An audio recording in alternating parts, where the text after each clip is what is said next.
I fully funded my mother's luxury retirement and bought her a home, only to be publicly mocked as a headache compared to my jobless brother. So, I cut off every single penny, sold the house, and watched their entitlement crumble until the police arrived. This is where the story truly begins, and you won't want to miss what happens. Make sure you're subscribed to see it through to the end. We're always curious. Where in the world are you all watching from today? Let us know in the comments. The exhaustion I felt that evening wasn't just physical. It was a deep, marrow-level weariness that seemed to pull at my very skin. I was sitting at the head of the mahogany dining table I had purchased 3 months prior, watching the candlelight flicker against the crystal wine glasses I had shipped from Italy for this specific occasion. It was my mother, Helen's, 62nd birthday, and I had flown in from a high-stakes supply chain negotiation in Tokyo just 6 hours earlier. My eyes were burning from the dry cabin air of the plane, and my body was screaming for sleep, but I was here. I was always here. "This roast is a little dry, don't you think, Ralph?" my mother asked, poking at the expensive cut of meat I had arranged for the private chef to prepare. Ralph, her longtime partner who lived in the guest suite of the house I owned, shrugged, wiping grease from his chin. "It's all right, Helen. A bit tough, maybe, but free food is free food." I gripped my fork a little tighter. "The chef has a Michelin star, Mom. It's prepared exactly medium rare." Helen waved a hand dismissively, her gold bracelets, my Christmas gift to her 2 years ago, clinking together. "You always have to be so technical, Emily. It's just food. You don't have to turn everything into a spreadsheet." I took a sip of water, forcing the cool liquid past the lump in my throat. I looked across the table at my brother, Ryan. He was 30 years old, slouching in his chair, wearing a stained hoodie that looked absurdly out of place in the elegant dining room. He was scrolling on his phone, barely acknowledging the meal that cost more than he had made in the last 5 years combined. "Ryan, put the phone away," I said softly. "It's Mom's birthday." Ryan didn't look up. He just smirked, typing something rapidly. "Chill, Em, I'm networking. Big things coming for the crypto project. You wouldn't get it. You're too stuck in the corporate rat race." "Networking," I repeated, my voice flat. "Is that what we're calling arguing with strangers on Twitter now?" "Emily, stop it," Helen snapped, her voice sharp. She reached over and patted Ryan's hand affectionately. "Leave your brother alone. At least he's here, present in the moment, not checking work emails every 5 minutes like some robot." I froze. I haven't looked at my phone once since I walked in the door. I flew 12 hours to be here. "Physically, sure," Helen sighed, looking at me with a profound sense of disappointment that I knew all too well. "But your energy? It's so heavy, Emily. It's suffocating. You bring this stress into my house." "My house," I thought. "The deed is in my name. The mortgage comes out of my account. The heat that keeps you warm, the lights illuminating your face, the chair you're sitting on, it's all me." "I'm sorry my job stresses you out," I said, trying to keep my voice steady. "But that job pays for everything we're enjoying right now." The table went silent. Ralph chewed loudly. Ryan snickered, finally looking up from his screen. "There she goes," Ryan said, rolling his eyes. "The martyr complex. I pay for everything, bow down to me. God, you're insufferable." "It's not a complex if it's a fact, Ryan," I shot back, my patience finally fraying. Helen slammed her hand on the table. "Enough. This is my birthday. I will not have you ruining it with your constant need for validation, Emily." She took a deep breath, composing herself, then turned a beaming smile toward Ryan. "Why can't you be more relaxed like your brother? He brings such light into this home. He makes me laugh. You give us nothing but headaches." The air left the room. I stared at her, waiting for the punchline, waiting for her to say she was joking. But she wasn't. She was looking at Ryan with a look of pure adoration, the kind of look I had spent my entire adult life trying to earn. "I give you headaches," I whispered. "Yes," she said cruelly, picking up her wine glass. "Headaches and stress. Honestly, Emily, sometimes I look at you and I just wish you were more like your brother. He knows how to live. You just know how to work." I looked at Ryan. He was grinning, a smug, triumphant look plastered on his face as he reached for the wine bottle I had bought. "Here's to living," Ryan mocked, raising his glass to me. Something inside me snapped. It wasn't a loud snap like a bone breaking. It was quiet, like a high-tension wire finally giving up the ghost.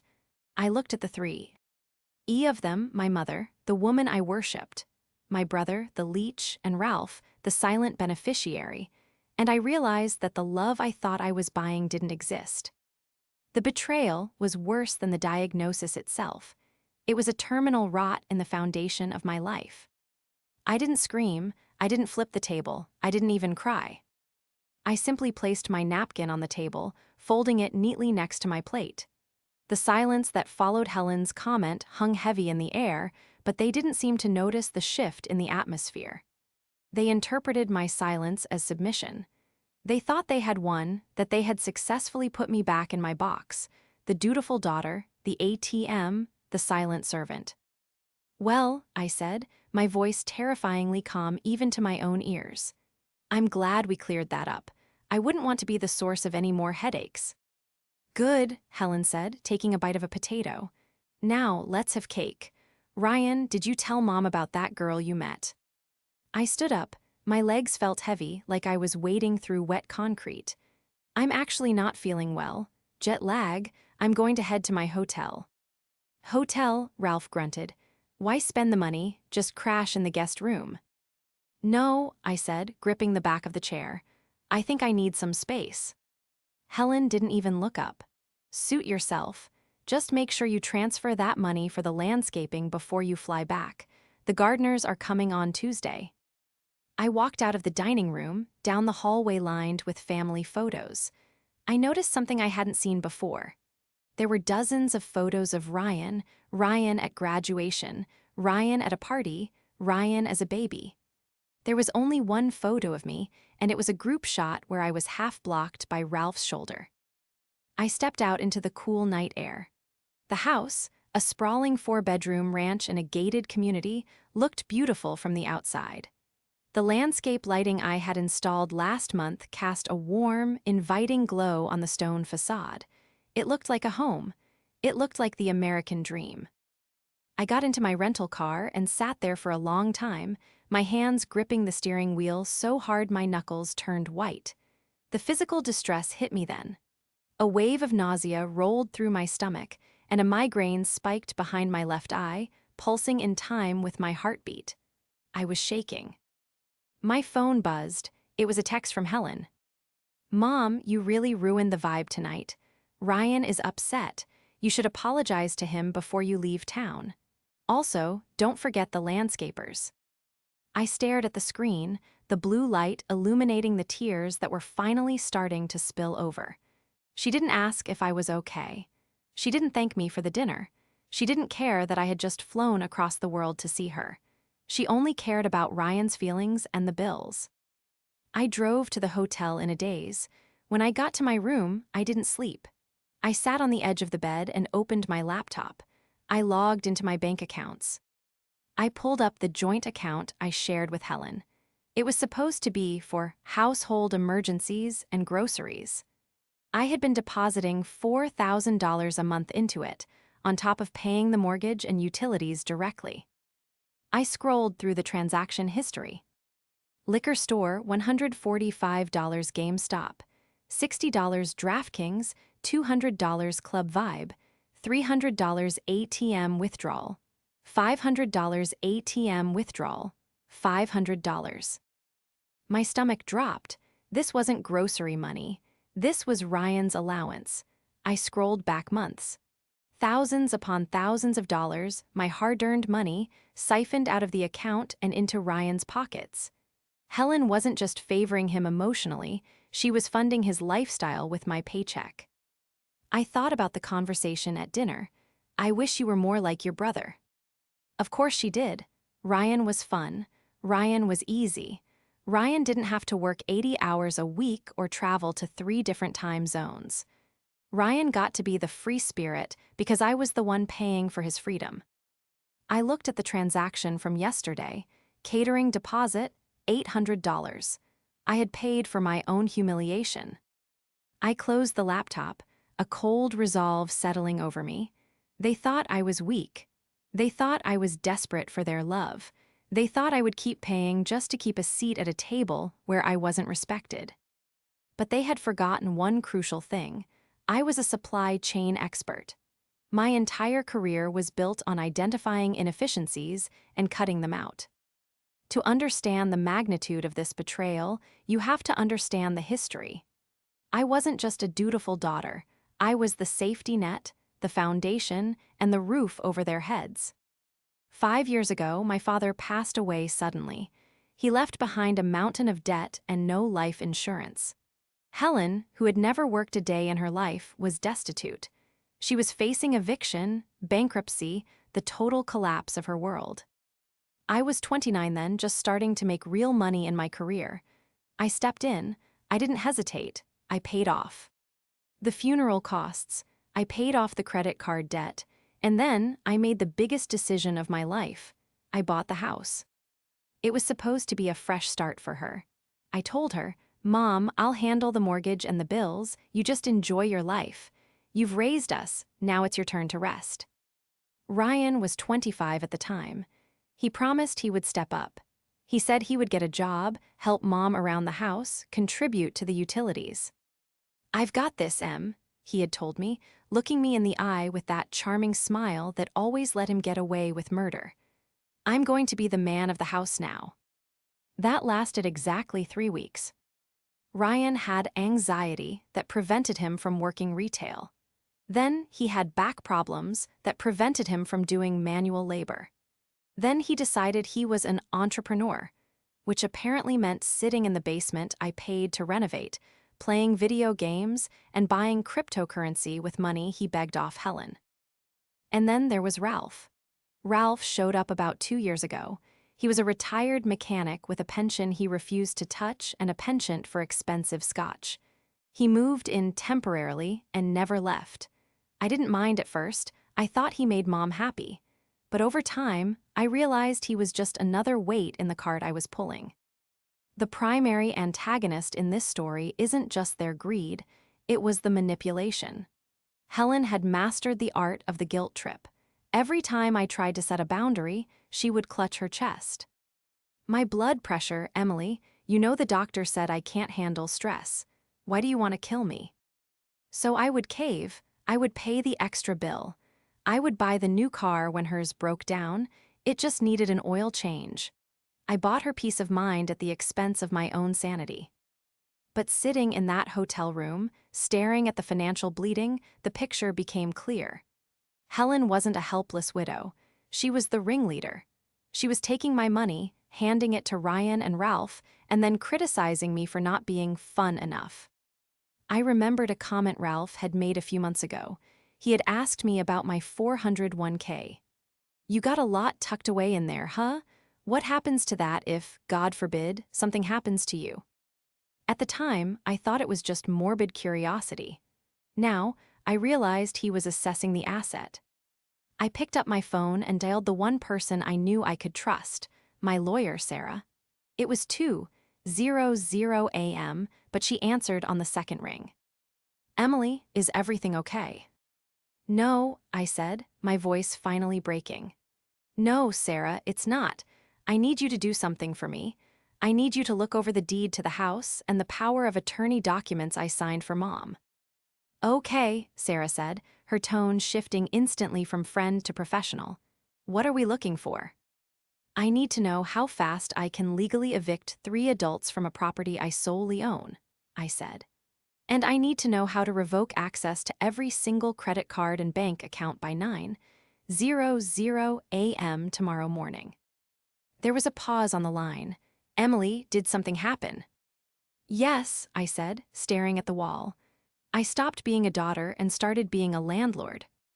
"Understood," Sarah said. "I'll get the paperwork started. But Emily, you know this is going to get ugly. Family law in these situations, they're going to fight."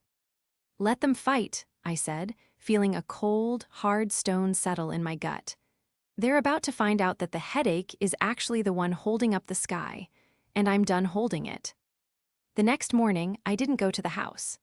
I went to a sleek, glass-walled office building downtown where Sarah, my lawyer and college roommate, practiced family and estate law.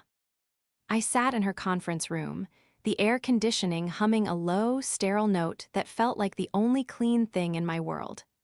Spread out on the table before us were stacks of paper, bank statements, credit card bills, and the deed to the house. "Okay, Emily," Sarah said, pushing her glasses up the bridge of her nose. "I've done a preliminary sweep based on the access you gave me last night. It's not good." "How bad?" I asked, staring at a black and white printout of a transaction log. "Well, let's start with the house," Sarah said, pulling a file from the bottom of the stack. "You transferred $30,000 6 months ago for a new roof, correct?" "Yes," I nodded. "Mom called me crying. She said there was a leak in the master bedroom, that mold was growing, and her asthma was flaring up. I wired the money directly to the contractor she recommended." Sarah slid a photo across the table. It was a Google Earth satellite image taken 2 weeks ago, zoomed in on the property. "That is the original roof, Emily. Those shingles are at least 15 years old. There's no patchwork, no new flashing, nothing." I felt the blood drain from my face. "But," she sent me an invoice, "Miller Roofing Services." I ran the EIN on the invoice. Sarah said gently, "It doesn't exist, but the bank routing number where the money was deposited, it belongs to a personal checking account." She hesitated, then slid another paper toward me. "It belongs to Ryan." I closed my eyes, the betrayal hitting me like a physical blow to the chest. It wasn't just that they stole the money, it was the elaborate theater of it. The fake tears about the mold. The coughing fits she would perform over the phone. The stress she claimed to be under. It was all a performance, a script written to extract maximum value from my concern for her health. $30,000, I whispered. He spent $30,000 on what? "We can't see his detailed transactions without a subpoena," Sarah explained. "But looking at his social media, new watch, trips to Vegas, investments in NFTs that crashed, it's gone, Emily." "And the car?" I asked, dreading the answer. "The Lexus SUV you lease for Helen," Sarah said. "The dealership called. It's 3 months behind on maintenance, and the mileage is astronomical. It has 40,000 more miles on it than it should for a retiree driving to the grocery store." "Ryan," I said, the realization dawning on me. "She lets him drive it." "She lets him drive it, and based on the toll transponder records associated with the plate, he's driving it out of state regularly," Sarah confirmed.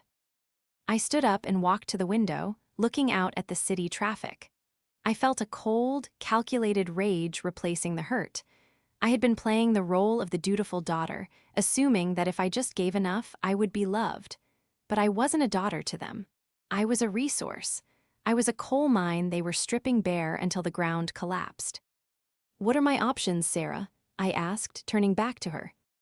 "Legally, you hold all the cards," Sarah said, tapping the deed. "The house is in your name alone. There is no lease agreement for them, which makes them tenants at will. In this state, you have to give them 30 days notice to vacate. As for the money, that's civil theft, maybe even fraud if we can prove the fake invoice was a conspiracy between them." "I don't want to sue them yet," I said, a plan forming in my mind. "I want to see them squirm. I want them to realize exactly who pays for the lights they're reading by." "Emily, be careful," Sarah warned. "Narcissists don't de-escalate when they lose control. They explode." "Let them explode," I said, picking up my purse. "I have the detonator right here." I pulled out my phone and opened the banking app. With a few taps, I froze the joint account. Then, I opened the credit card app for the card Helen carried, the one Ryan was undoubtedly using, and marked it as lost stolen, triggering an immediate freeze. Finally, I logged into the utility provider for the house. "What are you doing?" Sarah asked. "I'm initiating a service interruption," I said calmly. "The cable and internet package costs me $300 a month. It's in my name. I'm canceling it, effective immediately." I drove to the house an hour later. I didn't park in the driveway, I parked on the street, creating a deliberate distance. When I walked in, the atmosphere was chaotic. Ryan was in the living room, frantically pressing buttons on the remote control. The massive 85-inch television I had bought for the Super Bowl was a black void. "What is going on with this junk?" Ryan yelled, throwing the remote onto the couch. "Mom, the internet is down again. I'm in the middle of a trade." Helen walked out of the kitchen, wiping her hands on a dish towel. She looked annoyed, not at Ryan, but at the inconvenience. "I don't know, honey. I'll call the company." "Oh, Emily, you're still here." Her tone was so dismissive, so utterly devoid of warmth, that it actually made what I was about to do easier. "I'm still here," I said, standing in the entryway. "I didn't take off my coat. We need to talk." "Can it wait?" Ryan snapped. "I need to get this Wi-Fi back up. My data is capped." "The Wi-Fi isn't coming back up, Ryan," I said clearly. He froze. Helen stopped mid-stride. "What do you mean?" "I canceled it," I said. "I canceled the cable too, and the streaming services." "Why would you do that?" Helen demanded, her face scrunching up in confusion. "You know Ralph needs his sports channels." "Ralph can pay for them," I said, "just like Ryan can pay for his own data plan." Helen let out a short, incredulous laugh. "Is this about last night? Emily, honestly, you are being so petty. You're punishing us because I said your brother is more fun. This is exactly what I meant about you being a headache." "No," I said, stepping into the living room. "This isn't about last night. This is about the roof." The color drained from Helen's face so fast it was almost comical. She glanced nervously at Ryan, who suddenly found his shoes very interesting. The roof," she stammered. "What about it?" "I spoke to the sea." "Contractor today," I lied smoothly. "Or, I tried to. It turns out Miller Roofing doesn't exist." But strangely, $30,000 disappeared from my account into a routing number that looked very familiar. I looked directly at Ryan. "It's the same routing number I used to send you birthday money 2 years ago." Ryan stood up, puffing out his chest, trying to use his height to intimidate me. It was a tactic that used to work when we were teenagers. It didn't work on a woman who regularly stared down union bosses and supply chain directors. "You snooping into my finances now?" Ryan spat. "That's privacy violation, Emily." "It's not snooping when it's my stolen money," I countered, my voice rising just enough to cut through his bluster. "Where is it, Ryan? Where is the 30 grand?" "I invested it," Ryan shouted, his face turning red. "For the family, I was going to turn it into 100 grand and pay you back, but the market dipped. It's not my fault." "You stole from me," I said to Helen. "You lied about mold. You lied about your health. You helped him steal $30,000 from the daughter who pays for the food in your fridge." "He needed a chance," Helen screamed, throwing the dish towel on the floor. "He's brilliant, Emily. He just needed capital. You have so much and you just hoard it. Why are you so greedy? You wouldn't miss it." "Greedy," I repeated, the word tasting like ash. "I bought this house. I bought that car. I bought the clothes on your back." "You bought them to control us," Helen yelled. "You use your money like a leash. Well, we don't need your charity if it comes with this much judgment." "Great," I said. "Then you won't mind that I canceled the credit cards too." Helen froze. She reached into her pocket and pulled out her phone. She must have had a notification she missed. You cut off the card." "The grocery money," Ryan said, panic finally setting in. "Mom, the pre-order for the console. It was on that card." "It's gone," I said. "All of it, the allowance, the utilities, the gas cards, it's all gone." "You can't do that," Ralph yelled, emerging from the hallway looking disheveled. "We have rights, we live here." "You live here because I allow it," I said, turning to him. "And as of this moment, my generosity has officially run out." "You are a spiteful, jealous little girl," Helen hissed, walking toward me, her finger pointed at my face. "You're jealous of Ryan because everyone loves him and nobody likes you. You think your money makes you special. It makes you lonely, Emily. You're going to die alone with your bank account." The words were meant to destroy me. They were designed to hit the deepest insecurity I had, but instead, they just confirmed the diagnosis. The tumor wasn't in me, it was standing right in front of me. Maybe, I said softly, but I won't die broke. Can you say the same? I turned to leave. If you walk out that door, Helen screamed, don't you dare come back. Oh, I'll be back, I said, opening the front door. I'll be back with the sheriff. I thought the confrontation would end it, but it only escalated the madness. For the next 3 days, my phone was a war zone. I received 47 text messages from Helen. They ranged from vicious attacks, "You are dead to me," to pathetic waif-like begging, "I have no food in the house, how can you let your mother starve?" To gaslighting, "I never said those things, you're remembering it wrong." Ryan sent threats. He texted me that he would expose me on social media for elder abuse. He claimed he had spoken to a lawyer who said I couldn't cut them off, which Sarah assured me was laughable. But I didn't engage. I was busy building the case. I hired a private investigator to do a deep dive on Ryan, just to be safe. I wanted to know exactly what I was dealing with before I served the eviction papers. The report came back in 48 hours, and it was worse than I thought. Ryan wasn't just gambling. He was in debt to some very bad people. The investments were a cover for online sports betting losses totaling over $60,000. But the kicker was the identity theft. The PI found 3 credit cards opened in my name, using my social security number, registered to a P.O. box in a neighboring town. The total balance was nearly $45,000. I stared at the report in Sarah's office, feeling sick. "He used my social," I said. "How did he get my social?" "Helen," Sarah said grimly. "She has your old tax returns in the attic, doesn't she? From when you were in college." I nodded.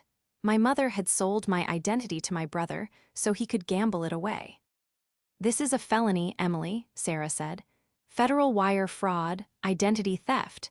If we report this, Ryan goes to prison, not for a weekend, for years."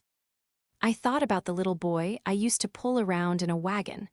I thought about the brother I used to defend on the playground.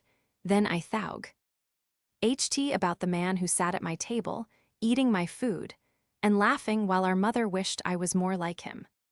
"He didn't care if he ruined my credit," I said. "He didn't care if he destroyed my career. Security clearance checks. If I had defaulted on these hidden cards, I could have lost my job." "Exactly," Sarah said. "They were willing to burn your life to the ground to keep him warm." "File the police report," I said, my voice shaking but firm, "and serve the eviction notice." "Are you sure?" Sarah asked. "Once we ring this bell, you can't unring it." "I'm sure," I said. "Serve it." The process server went to the house on a Friday afternoon. I wasn't there, but I heard about it. Ryan apparently tried to fight the guy. He threw the papers on the lawn and screamed that he was a sovereign citizen or some internet nonsense he had picked up. But the real escalation happened that night. I was back at my hotel, packing to leave the next day, when my phone rang. It was a neighbor, Mrs. Gable, who lived across the street from my house. "Emily," she whispered, "honey, are you okay?" "I'm fine, Mrs. Gable. Why?" There's a moving truck in your driveway," she said. "And I see Ryan and Ralph carrying things out. Not boxes, Emily. Furniture. They're taking the electronics. They're taking the paintings." My heart stopped. They weren't just leaving. They were looting the place. They were stripping the copper wiring out of the walls on their way out. "Are they taking the car?" I asked. "They're loading the back of the SUV right now," she said. "It looks like they're trying to fit the dining room chairs in there." The dining room chairs, the ones I had sat in while they mocked me. "Call the police, Mrs. Gable," I said, grabbing my keys. "Tell them there is a burglary in progress. I'm on my way." "Oh my," she gasped. "Okay, I'm calling 911. I ran to the rental car.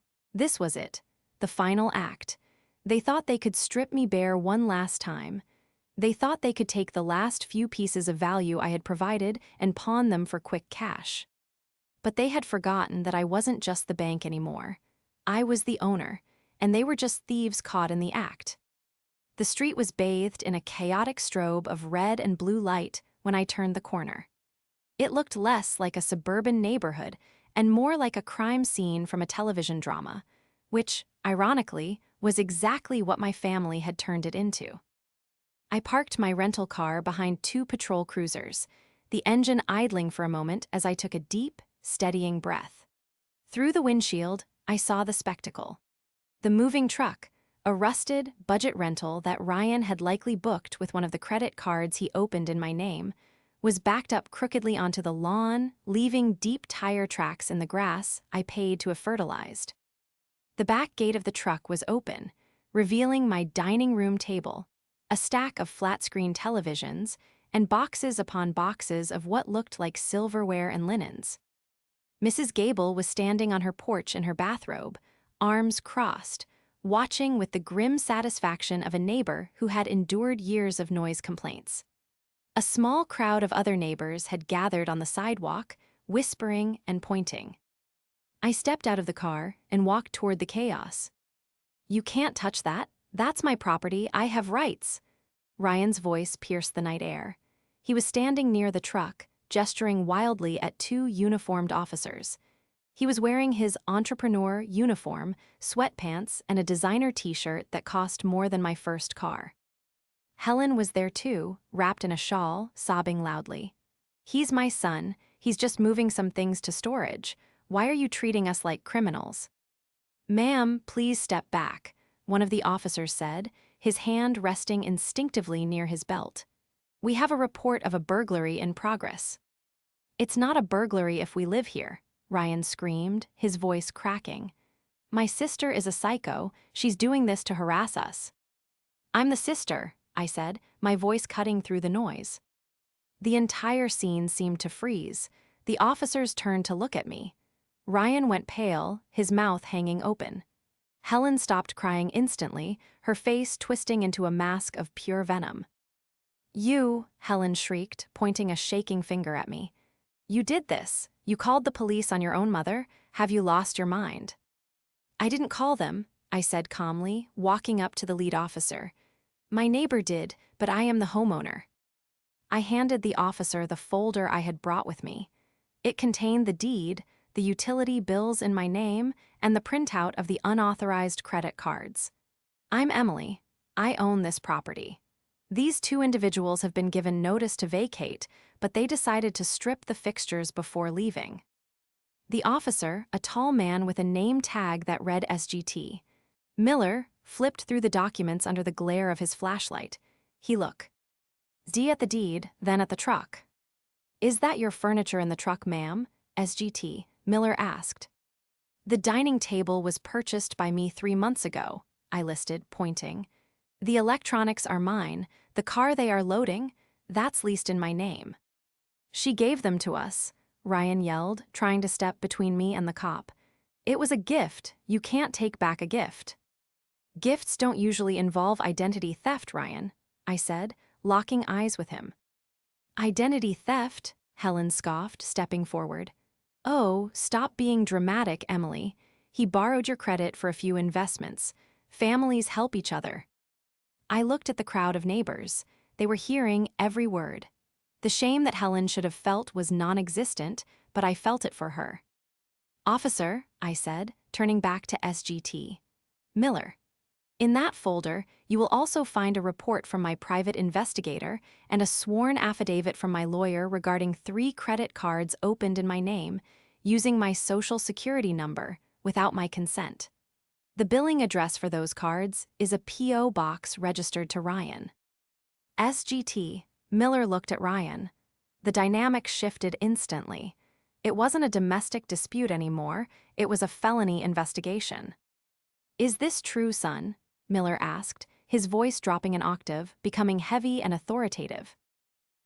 She said I could," Ryan stammered, sweat glistening on his forehead.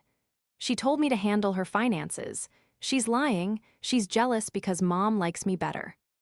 "That's enough," Miller said. He reached for his radio. "Dispatch, I need to run a name. Ryan, last name."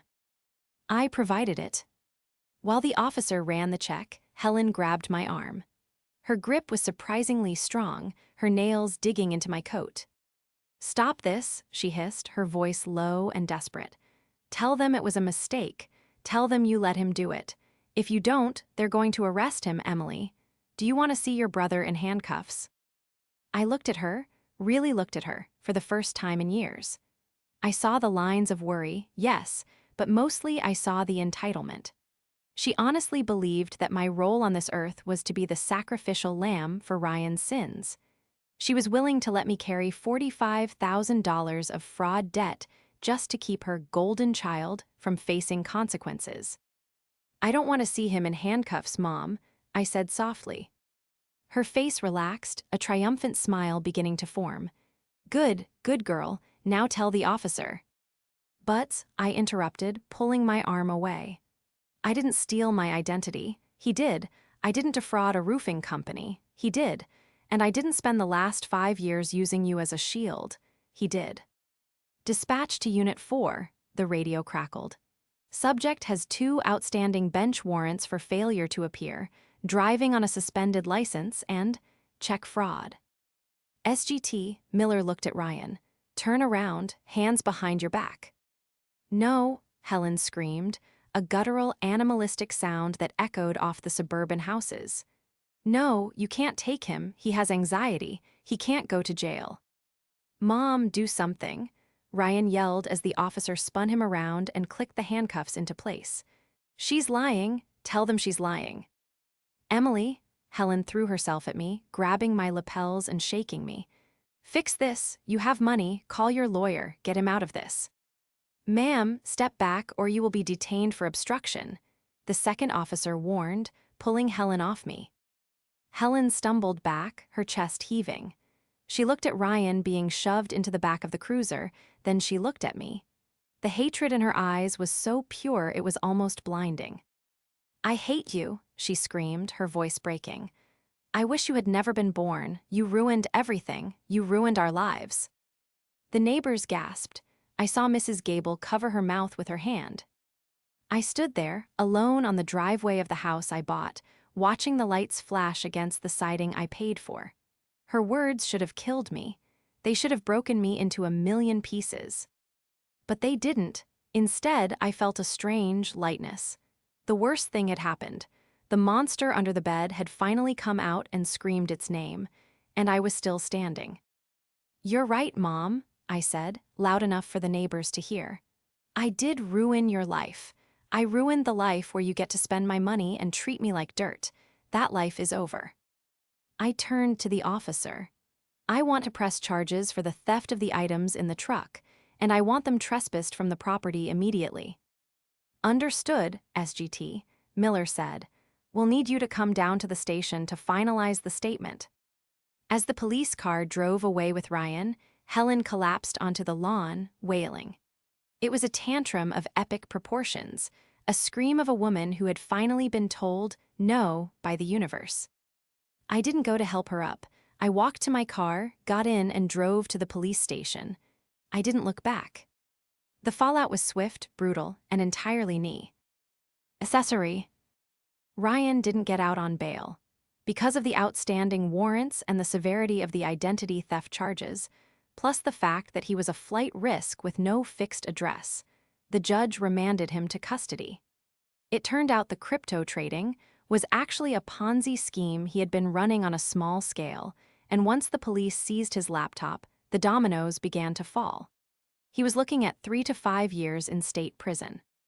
Helen's unraveling was slower, but no less absolute. With the house sold, I put it on the market 3 days after the arrest. She had nowhere to go. She tried to move in with Ralph, but without my money funding the cable, the scotch, and the easy life, Ralph's love evaporated within a week. He left her for a woman in Florida who owned a condo and didn't have a son in prison. I didn't leave Helen on the street, though. Even after everything, I couldn't do that. I was still my father's daughter, and I had a conscience. I arranged for a small, one-bedroom apartment in a senior living community. I paid the first 6 months of rent and then set up a direct transfer from her own pension to cover the rest. It was clean, safe, and modest. It was a far cry from the luxury villa I had provided, but it was a roof. 6 weeks after the arrest, I went to see her. I hadn't planned to. I was ready to fly back to Tokyo, to disappear into my work and rebuild the emotional reserves they had depleted. But she had called me, not a text, not a demand, a voicemail. Emily, it's Mom, I know you're busy. But if you're still in town, could you come by? I made that apple cake you like. The one Dad used to ask for, please. Her voice sounded smaller, older. I found her sitting on the balcony of her new apartment, overlooking a small parking lot. She looked frail. The gold jewelry was gone, likely pawned to pay for Ryan's commissary fund, and her hair was gray, the expensive dye jobs a thing of the past. When she saw me, she didn't stand up. She just gestured to the plastic chair opposite her. On the small plastic table sat a lopsided apple cake. You came, she said, her voice trembling. I have a flight in 4 hours, I said, remaining standing. I can't stay long. She nodded, looking down at her hands. I went to see Ryan yesterday, at the county jail. I said nothing, I just waited. He asked me for money, she said quietly. He didn't ask how I was, he didn't ask where I was living. He just asked if I could sell my engagement ring to get him a better lawyer. She looked up at me, and her eyes were filled with tears. But they weren't the manipulative crocodile tears I was used to. These were tears of genuine, crushing realization. I told him no, she whispered. For the first time in his life, I told him no. That must have been hard, I said, keeping my emotional guard up. He swore at me, she said, a tear tracking down her cheek. He called me useless. He said the same things to me that he used to say about you. She took a shaky breath. I sat there behind that glass and I realized something. I realized that I created a monster. I fed him and I watered him and I let him eat you alive. She reached across the table, her hand hovering near mine but not daring to touch it. You bought me a house, she said, her voice breaking. You paid my bills, you flew across the world for my birthday, and I laughed at you. I compared you to him. I was so blind, Emily. I was so desperate for his love that I threw yours away like trash. You did, I said simply. You broke my heart, Mom. You didn't just break it, you pulverized it. I know, she sobbed. I know I can't fix it. I know I don't deserve you, but I just wanted to say, I see you now, I see what you did. And I am so sorry. I looked at the woman who had given me life, and then nearly destroyed it. I felt a swell of emotion in my chest, grief, pity, love, and anger all swirling together. I wanted to hug her. I wanted to tell her everything was okay, to write a check to fix her life again. But I knew I couldn't. That was the old Emily. The new Emily knew that forgiveness didn't mean access. I forgive you, Mom, I said, and I meant it. I forgave her because carrying the hate was too heavy for my carry-on luggage. Her face lit up with a fragile hope. You do. I do, I said. But things are different now. I can't be your banker anymore. And I can't be your emotional punching bag. I'm going back to Tokyo. I'm going to live my life. Will I see you again? She asked, her voice small. Maybe, I said, on holidays, once in a while, but I need time, and I need space. I reached into my purse and pulled out a small envelope. I placed it on the table. This is the contact info for a financial planner who specializes in fixed income budgets, I said. He's already paid for. He'll help you manage your pension so you don't run out of money. I turned to leave. Emily, she let out. I stopped at the door. Yeah. You're not like your brother, she said, her voice firm. Thank God, you are so much better. I walked out of the apartment and into the bright afternoon sun. I took a deep breath, the air tasting sweet and clean. My phone buzzed in my pocket, an email from my boss about a new project in Singapore, a new adventure. I walked to my car, not with the heaviness of a headache, but with the lightness of a woman who had finally cleared her ledger. The debt was paid. The contract was terminated, and for the first time in my life, I was free.